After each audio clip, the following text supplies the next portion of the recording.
Hi, I'm Marianne from a small town in Austria. A few years ago, I accidentally discovered that I'm adopted, and my dad doesn't know I know. Since then, all I've wanted is to find my real parents. Before I continue, please like and subscribe. I never knew my mom, but I grew up with the most amazing dad. He worked as a carpenter, and even though we never had much money, I had everything I needed. And what I needed most were books. Dad would read to me every night, and I became obsessed. When I joined school and discovered the library, I felt like I'd gone to heaven. And I always preferred my friends from stories over real people. Once in 6th grade, I needed to use the dictionary, so I went to Dad's room and climbed a stool to take it down from the shelf. Just then, the stool under me wobbled, and I went crashing to the floor with some books. As I started picking everything up, I saw something that left me shook. It was a picture of a couple holding a baby, and the woman looked exactly like me. She had to be my mom, and the man next to her was my real dad? I turned the picture over, and all it said was, Vienna 2005. That was my birth year. Were my real parents in Vienna? I snuck the picture into my pocket. Dad had kept it a secret, and I had to know why. I was waiting to confront Dad that evening, but he didn't come home. Hours passed, and he wouldn't even pick up his phone. Just then, there was a loud knock on the door, and it was Dad's friends from work, bringing him on a wheelchair. Oh my God, Dad, what happened? He'd had a terrible fall at work and wasn't allowed to walk for months. And even after he fully recovered, he had a permanent limp now. I put aside all thoughts of confronting him about my real parents. I didn't want to make things harder for him. Once in the 8th grade, I'd gone with Dad to the market when suddenly he got a cramp in his leg and lost his balance. He went crashing straight into a wealthy-looking man who in turn fell onto a food seller's stall, bringing down the whole thing with him. As I helped Dad up, the wealthy man turned to him furiously. "You blind, ignorant man! Look what you've done! My suit is ruined! Do you know what it costs? More than your house, I'm sure!" Don't talk to my father like that! He didn't do it intentionally! He has an injured leg! So why is this cripple going around causing trouble for everyone else? I want the money for my suit! You may have all the wealth in the world, sir, but you certainly don't have any compassion. My father's ailments is something he can't help. But what's your excuse for your cold, unfeeling, dead heart? Hey, kid, just shut up and… But just then, a rich-looking lady stepped forward. Don't talk like that to the child. Will this solve your problem? She waved a thick bundle of cash in his face. In 2 seconds, the man's anger was gone. The rich lady even gave money to the stall owner, and she offered to take me and Dad home. We invited her in, and soon after, she said something completely unexpected. I'm so impressed with you, Marianne. And this might sound strange, but would you like to come live with me in Vienna? I would love to send you to a really good school. Vienna? That's where my real parents were from. This was my chance to look for them. She even said she'd hire Dad as a handyman on her estate. I was really eager to go, and within a week, we'd packed up our lives and moved. The lady's estate was 5 times larger than my school, and Dad and I were given a small cottage to live in. And just a few days later, the lady told me I'd be joining her daughter's school. On my first day, as I walked up to the lady's car, a girl suddenly pushed me aside. Ooh, maid, where do you think you're going? Go clean something. Where are your manners, Lisa? This is the amazing girl I told you about, and I'd like you two to be friends. Oh, she's your charity case? She looks like her only friends would be cows and baby goats. And what is so distasteful about being friends with such lovely creatures, may I ask? No, you may not ask me anything. Who talks like that, freak? She got in and slammed the door shut. I just stayed silent during the ride, but then suddenly, Lisa made the driver stop. I'm not gonna be seen with you. You can walk the last few blocks. She pushed me out and drove off.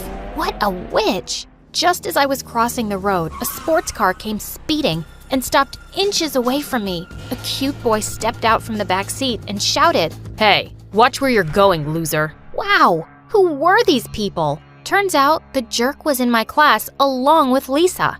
I could see them all looking me up and down, but I just ignored them. Later at recess, I sat alone reading. The boy took a seat at my table with his friends behind him. I don't think I introduced myself before. I'm Vincent. What's your name? You can call me whatever you like. After all, what's in a name? Huh? What are you saying? Would a rose smell less sweet if it was named garbage? Would a fire not burn us if it was called a flower? Would I be less annoyed by you if my name wasn't Marianne? The answer is no. Why are you talking like that, weirdo? So, your name's Marianne? That's kind of pretty. You don't need to remember it. I don't think we'll have much to do with each other. And with that, I just left. Aw, poor Vincent. How does it feel to be rejected by a girl? Oh, please. I just need a little time with her, and she'll be head over heels in love. I can work my magic on any girl. Well, I'm not so sure about this one. Challenge accepted. It was no surprise that Vincent and Lisa were best friends, and their gang was the meanest bunch of kids around. I'd see them picking on smaller kids at recess or poking fun at their classmates. They didn't even spare the teachers. So I was horrified when the physics teacher announced that I'd be paired with Vincent for a project. But he looked delighted. I tried ignoring him and was reading the science book to figure out something when suddenly he snatched it from me. Why are you always staring at a book when you could be looking at more beautiful things? Like me. I don't have time for your nonsense, Vincent. Give that back.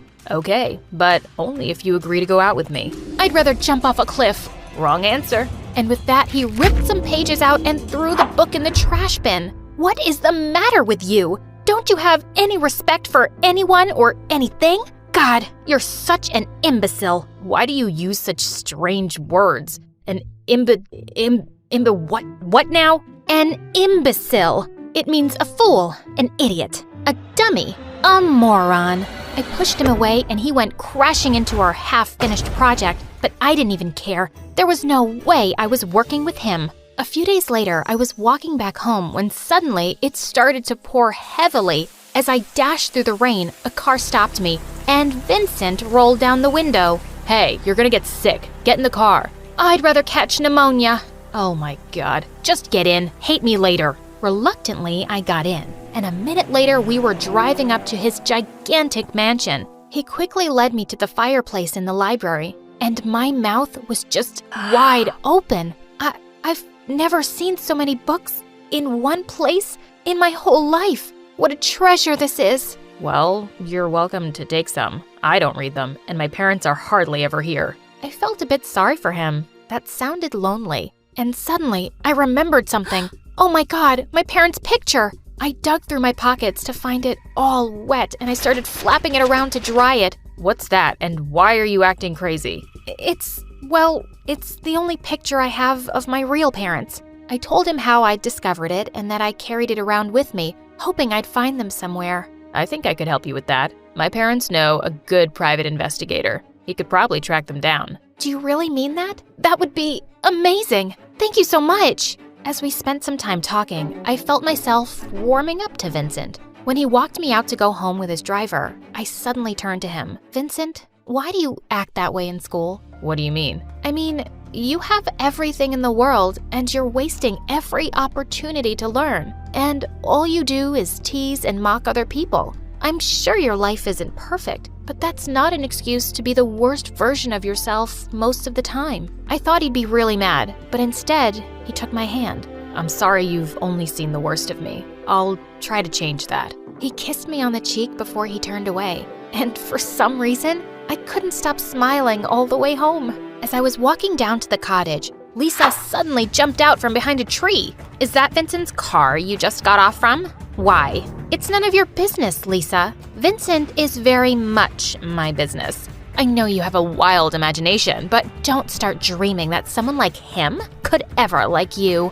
I pushed her aside and walked off. She was crazy, as if I wanted someone like Vincent. Or did I? He was just so nice after that day. He'd come sit next to me in the cafeteria, help me carry my stuff, and one time as I was walking back home, he leapt out of a car and decided to walk with me. He told me the investigator was hopeful we'd find my parents really soon. And a few days later, when he asked me to be his date for the Christmas dance at school, I really couldn't refuse. Dad had surprised me one evening with the most beautiful dress, and at the dance, I felt like someone straight out of a fairy tale. I was searching for Vincent in the hall when I felt a gentle tap on my shoulder. Wow, you look really beautiful, Marianne. He took my hand and led me to the dance floor, and it felt like we were in our own little world. At the end of the song, he suddenly pulled me closer and leaned in to kiss me. Everyone around us was clapping and cheering as I kissed him back. During the evening, I went to freshen up in the bathroom, and when I returned, I found Vincent in a corner with Lisa and his friends. Wow, Vincent, you really take a challenge seriously. You said you could make any girl fall for you, and you proved it. That kiss could have fooled even me. Marianne has totally fallen for your Prince Charming act. It's gonna be so much fun when you dump her. That's what I was? A challenge? Vincent looked shocked as they all turned around to see me behind them. No, Marianne, wait. It's not what you... I suddenly slapped him hard. Why did I think you were actually a decent human being? You even pretended to help me find my parents just to convince me that you cared? You're the most vile person I've had the misfortune to meet. I hate you. No, I despise you. I didn't go to school for days. I just didn't want to see anyone's face. But one day, Dad walked into my room holding a package. A boy from your school dropped this, saying it was important. Forgive me for opening it first, but Marianne, you've known about your parents and you've been looking for them? Wait, what? Dad, I'm sorry. I just needed to know. He gave me the package as he sat down on my bed, and I looked through the papers with trembling hands. The first was a newspaper clipping saying my parents were politicians who had been sentenced to prison for 25 years for stealing state funds. I worked at your parents' house. When they were arrested, you were going to be sent to an orphanage, and I just really wanted a kid, so I adopted you, Marianne. I kept the truth from you because I thought it would only make you upset. I'm sorry if I haven't been the best dad. I jumped forward and hugged him, tears pouring down my face. No, you're the most amazing dad anyone could possibly have. I just wanted to know who they were. But it's not because I've ever been unhappy with you as my father. Not ever. Dad hugged me back. If you ever want to see them, I'll arrange a visit, okay? It won't bother me at all. I know you're my daughter. By the way, that boy just left if you want to talk to him. I ran out the door after Vincent, who was walking down to the gate. Why did you do that? Your stupid challenge was over, right? Why did you make an effort to find my parents? Marianne, it did start off as a stupid challenge, and I wasn't planning on falling for you, but I did, almost instantly. What I feel for you is real and true. I wouldn't have made all that effort if I didn't love you. You're the most special girl I've ever met, and you make me want to be a better person. I'm so sorry for hurting you. Please forgive me, will you? I looked into his earnest eyes and slowly smiled. I'd rather go down with the Titanic, but I stepped closer and pulled him in for a kiss.